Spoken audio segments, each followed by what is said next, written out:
เจริญพรเนาะสถานยมวันนี้อาตมาภาพเองก็จะได้มาสาธยายโดยว่าเราในทานสุทธานยมฟังเนาะถือว่าก็ขาดไปหลายมือเนาะวันนี้อาตมาภาพเองก็จะมาเล่าในทานเรื่องโทษของการเถียงกันหรือว่าเบ้าเถียงกันโซเสียดกันนะสถานยมในข้างพุทธกาลก็ยังมีหมาจอกหรือว่าหมาใน2 ตัวเนาะ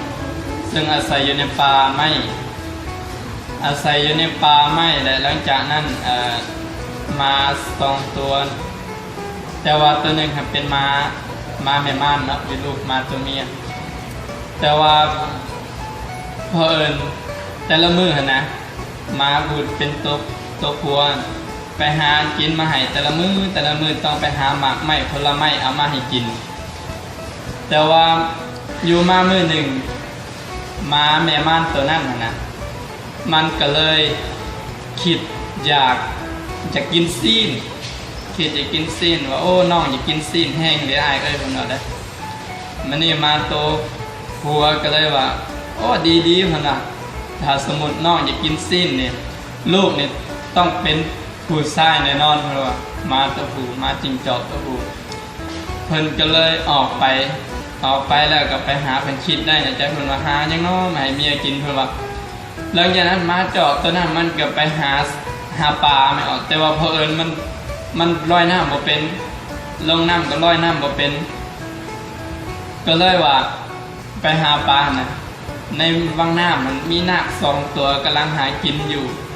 หลังจากนั้นนาคตัวหนึ่งมันหากินทั้งบกหรือว่าน้ำตื้นนาคตัวหนึ่งมันหากินอยู่ในน้ำเลยหลังจากนั้นมีปลา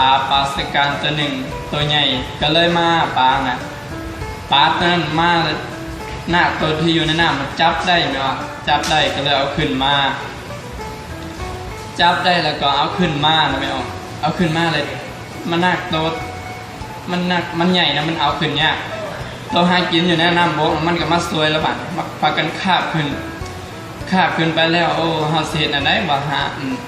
ปันปลาเนี่ยนะนั่นนี่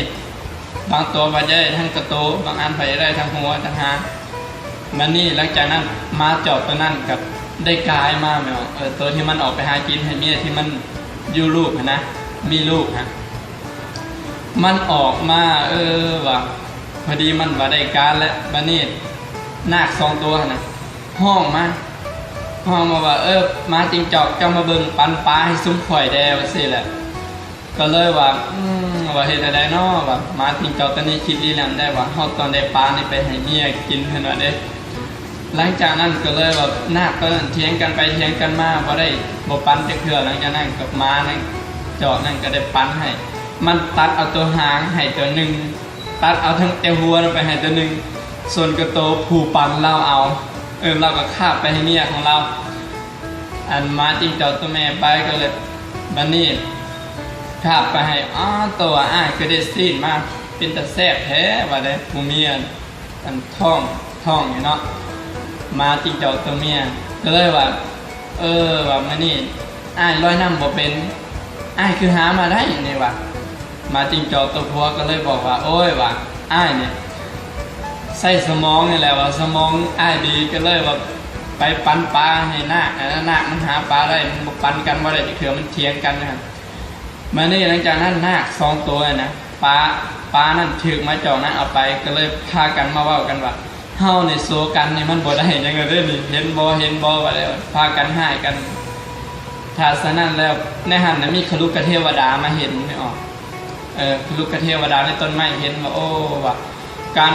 โต้เถียงกันนี่มันบ่ได้หยังหลังจากนั้นที่นาค2 ตัวนั่นบ่ได้หยังเลยก็เลยว่าและในชาติต่อมานะครุกเทวดาตนนั้นก็ได้เป็นพระสัมมาสัมพุทธเจ้าของเฮานี่แหละ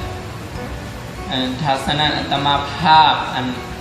บรรยายหรือว่าเราในทานในฟังมานี่ก็เห็นว่าสมควรแก่เวลาเนาะขอให้ศรัทธาญาติโยมทั้งหลายผู้ฟังก็ดีบ่ได้ฟังก็ดีขอจงมีแต่พรไส10 ประการนั่นก็คืออายุวนะสุขะพระอายุวโนสุขังพลัง